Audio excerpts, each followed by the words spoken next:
From fear to fire, the rise of resistance.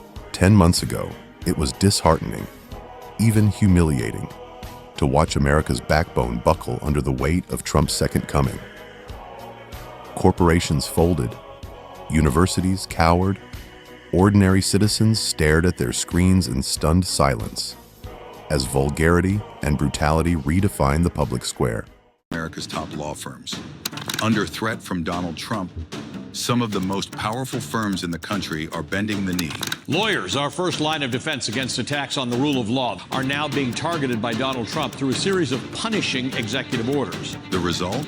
Too many in big law just folded, pledging nearly $1 billion in legal work to appease Trump, making shady deals behind closed doors, under pressure, just to dodge retaliation. They give me a lot of money considering they've done nothing wrong. This capitulation by law firms right now is extremely galling. It's almost $1 billion that Donald Trump has extorted from these law firms. And it's not over. Not even for the firms that already gave in. Trump and the White House are working the angles, exploiting every deal for maximum gain. Some lawyers walked out, others fought back. Firms have sued, calling Trump's orders a grave threat to democracy. This is what authoritarianism looks like. This isn't just about lawyers.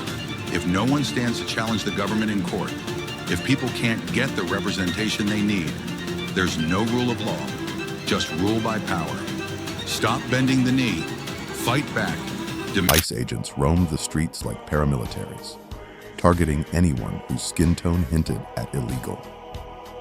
Students protesting the slaughter in Gaza were dragged off campuses and deported under the slanderous banner of anti-Semitism.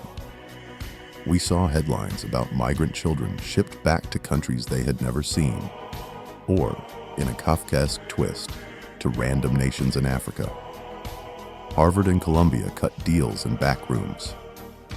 Big law firms tripped over themselves to kneel. And Trump, sensing no resistance, unleashed the full force of his authoritarian imagination. The victory after Columbia University surrendered to many of the government's demands. Some professors wish Columbia would follow in Harvard's footsteps. Now we have seen the leadership at Harvard and Princeton say that they will stand up to the Trump administration's unlawful and anti-democratic attacks. So now we need to ask our leadership, why can't you show the same kind of backbone and principles as the leadership at Harvard and Princeton? 7 universities in total are at risk of losing funding in the government's crackdown. Dozens more are up for review by the administration's anti-Semitism task force, born in the wake of the protest movement against Israel's war in Gaza that swept through college campuses in 2024. Critics, though, say the task force is a front for Trump's wider campaign to shift ideology in universities. The president has long seen higher education institutions as hostile to conservatives, accusing liberals of imposing a so-called radical woke agenda. DEI initiatives, critical race theory, or what Trump supporters call radical gender ideology, are a particular focus of the administration's ire. Some analysts say that the Education Department's indirect support of such policies is what pushed the president to sign an executive order gutting it in March. Blue cities were painted as enemy territory. Los Angeles, Chicago, Washington, Portland, all described as collapsing war zones. National Guard troops rolled into those streets against the will of mayors and governors. ICE quadrupled in size and stalked workplaces, schools, and neighborhoods like a domestic Gestapo. Fear spread faster than outrage, and Americans, ordinary, decent Americans, felt small, powerless, and stunned. But power built on fear always miscalculates. The pushback began not in Washington, but in the courts. Judges, many appointed long before Trump, rediscovered their spines and slapped down illegal tariffs and executive overreach. They ruled in favor of migrants, protesters, and consumers. Trump appealed. He lost. He appealed again, even to his stacked Supreme Court, and lost again. When his loyalists ignored court orders, they were punished with personal financial sanctions. The law, long treated like a doormat, started biting back.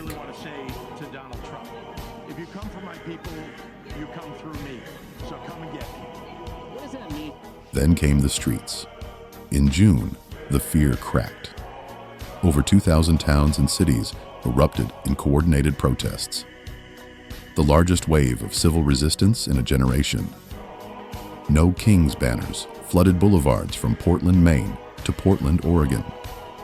What began as a flicker became a flame. Persistent rain did not stop tens of thousands of New Yorkers from gathering to protest the policies of President Trump and today's military parade, including Army veteran Ken Wyan. He just doesn't care about veterans. All he cares about is himself and money. From Philadelphia to Los Angeles, St. Paul, Minnesota to Dallas, Americans gathered in nearly 2,000 cities and towns. I love the flag, but I'm flying it upside down today just because we are in distress.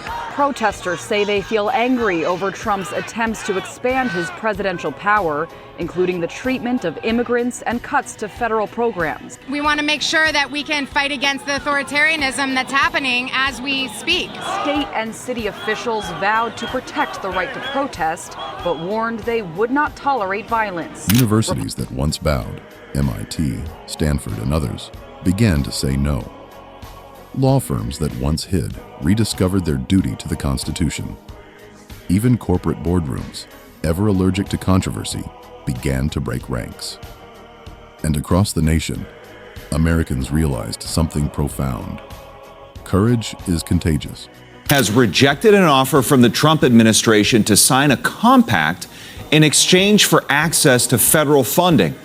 In a letter to U.S. Education Secretary Linda McMahon, MIT's president says the compact is inconsistent with the school's core belief and that scientific funding should be based on scientific merit alone. MIT says it cannot support the proposed approach to addressing the issues facing higher education. MIT is one of 9 universities that were offered the compact. The Trump administration has not responded to MIT's decision yet. Breaking news. In the past few days, what we've seen, and we've been trying to keep up with, a growing number of people, groups, and institutions who are standing up to Donald Trump and simply saying no. It seems like the harder that MAGA leans into the authoritarianism, the more people are finding the voice to push back.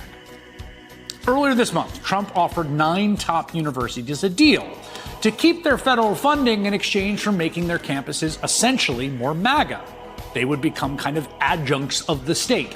So far, 3 top universities, MIT, Brown, and Penn, have told Trump, no, we will not allow our campuses and our faculties to be held hostage.